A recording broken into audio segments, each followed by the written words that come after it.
নমস্কাৰ বন্ধু বান্ধৱী সকল এতিয়া আন্ধাৰে মুধাৰে কৰিবলগীয়া হৈছে আৰু ভিডিঅ'টো দেই বস্তুকেইটা লৈ লৈছোঁ বাৰু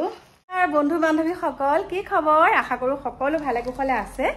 আৰু এতিয়া ৰাতিপুৱাই মানে ভিডিঅ'টো আৰম্ভ কৰিছোঁ আৰু ময়ো ভালে ভালে আছোঁ এতিয়া চাওক যাবলৈ ওলাইছোঁ একদম নতুন ভেটিলে এয়া লৈ লৈছোঁ চাহ আৰু বিস্কুট তাত আপোনালোকক লগ পাম লগাকে চকু মেলিব নোৱাৰা হৈ গৈছে মানে একদম ঘামি চকুৰ ভিতৰত যেতিয়া সোমাই গৈছে নহয় একদম এনেকুৱা চকুকেইটা পুৰণি ধৰিছে অৱস্থা নাই আৰু ৰাতিপুৱা হে 4:30 বজাতে উঠা আৰু দেই এতিয়া বলক মিস্ত্ৰী যেহেতুকে লাগি আছে 5-6 জন মান তালে এতিয়া চাহ লৈ লৈছোঁ লগ পাই আছোঁ বলক আজি মানে ৰ'দ নাই যদিও বতৰটো বহুত মানে কিবা গুপগুপীয়া গৰম মাৰি আছে চকুটো কিবা এটা সোমালে ৰ'ব দেই চকুটো কিবা এটা সোমালে লগ পাই আছোঁ নতুন ভিডিঅ'ত বলক নমস্কাৰ বন্ধু বান্ধৱী সকল এতিয়া চাওক আহি পেলাই ঘৰ পালোহি মানে একদম লেতেৰা হৈ আছে আৰু দেই আপোনালোকে একদম সেইটো ইগনোৰ কৰিব গৰমৰ দিন মানে পথাৰলৈ গৈ পেলাই যেনেকুৱাখিনি হ'লগৈ ককাইহঁতক চাহ তাহ দিলোঁ মানে মিস্ত্ৰী ককাইহঁতক চাহ তাহ দিয়াৰ পিছতে যিহেতুকে তাত আমাৰ টিঙৰ ঘৰ এটা আছিলে তাৰপিছত ঘৰটো ভাঙিছিলে ভঙাৰ পিছত তাত বহুত কিবা কিবি ওলাইছে সেইসোপা সামৰি কুটৰি থাকোঁতে মোক এনেকুৱা বিচাৰে ডাকিলে আৰু একে সাপৰ বাঁহা হ'ল তাত সাপ একদম ভাগ্যে মানে আজি সাপে দংশন কৰা নাই দে ভাগ্যে বাচিলোঁ মানে চাওকচোন এনেকুৱা ডাঙৰ ডাঙৰ বাঁহবিলাকৰ মাজত যে সাপে পোৱালি হৈছে গমেই পোৱা নাই সাপৰ পোৱালি হৈ গ'লগৈ তাত আৰু যিহেতুকে ককাইহঁতৰ তালৈ গৈছোঁ ভিডিঅ' কৰিম বুলি ভবাও নাই মোবাইলটো ইয়াতে ভিডিঅ'টো আৰম্ভ কৰি আগফালে চাৰ্জত লগাই থৈ গুচি গ'লোঁ বোলো চাহকণ তাত দি পেলাই পটককৈ আহিমেই আৰু আকৌ যাম আৰু ৰুটি চব্জি বনাই তেনেকৈ নিম কিন্তু তাত গৈ যিখিনি কাম কৰিলোগৈ তাৰপিছতে লগে লগে আহিলে ইটা আৰু ইটাখিনি মিস্ত্ৰীয়ে জাপি মানে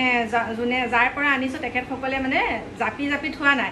আকৌ সেইখিনিও ঠিক ঠাক কৰিছোঁ তেওঁলোকৰ সৈতে জাপি পেলাই ঠিক ঠাক কৰি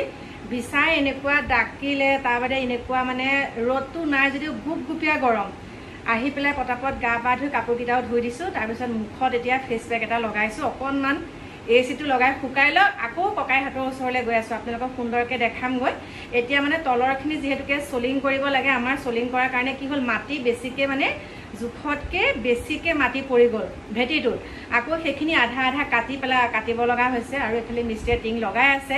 সকলোখিনি দেখাম আপোনালোকক আৰু আপোনালোকে আশীৰ্বাদ কৰিব যিহে মানে সাপৰ মানে জেগা বুলি কৈছোঁ আৰু সেইখিনি মানে ঘৰটোৰ ভিতৰত যিহেতুকে এমাহ 1.5 মাহ মানুহ থকা নাছিলে গোটেই ঘৰৰ ভিতৰত মানে একদম মাটি উঠি গ'ল এনেও মানে প্লাষ্টাৰ যিহেতুকে কৰা নাই মাটি উঠি গ'ল তাত মানে বাঁহৰ ভিতৰত সোমাই আছিলে আৰু সেই বাঁহডালেকে আকৌ দাঙি পেলাই পচি যোৱাৰ কাৰণে ছাইডত গোটাই থওঁতে তেতিয়াই সাপকেইডাল ওলাই গৈছে পচা বাঁহৰ পৰা একেবাৰে কি বুলি ক'ম আৰু সেইসোপা নলগা জেঙত লাগি ফুৰি আজি মোৰ অৱস্থা বেয়া হাত চাওকচোন গতি দেখা পাইছেনে হাতৰ গতিকে মোৰ প্ৰিয় বন্ধু বান্ধৱীসকল আপোনালোকক লগ পাম আৰু বহুতে কৈ আছে এইখিনিতে মই কওঁ দীপেন বৰুৱাৰ সন্ধান ওলাইছে ব্ৰহ্মপুত্ৰৰ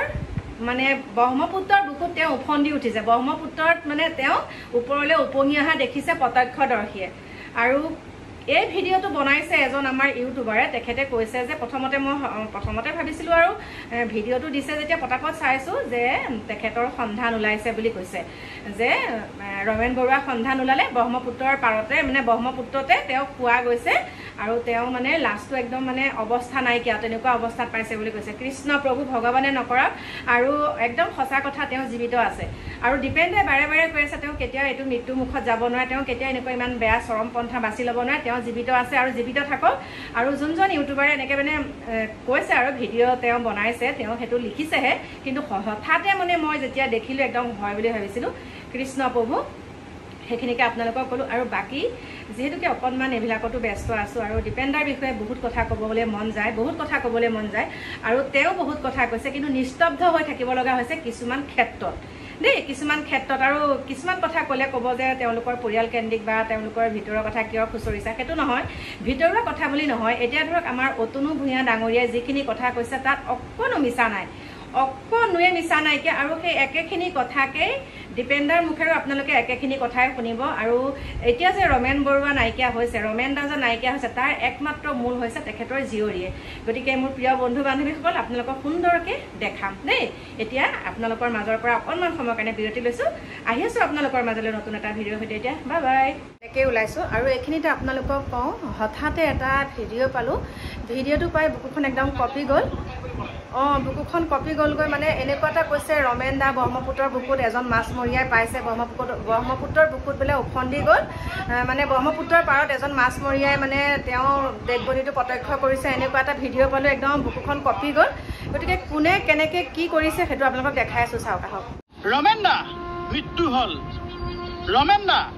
আত্মগোপন কৰি আছে ৰমেন দা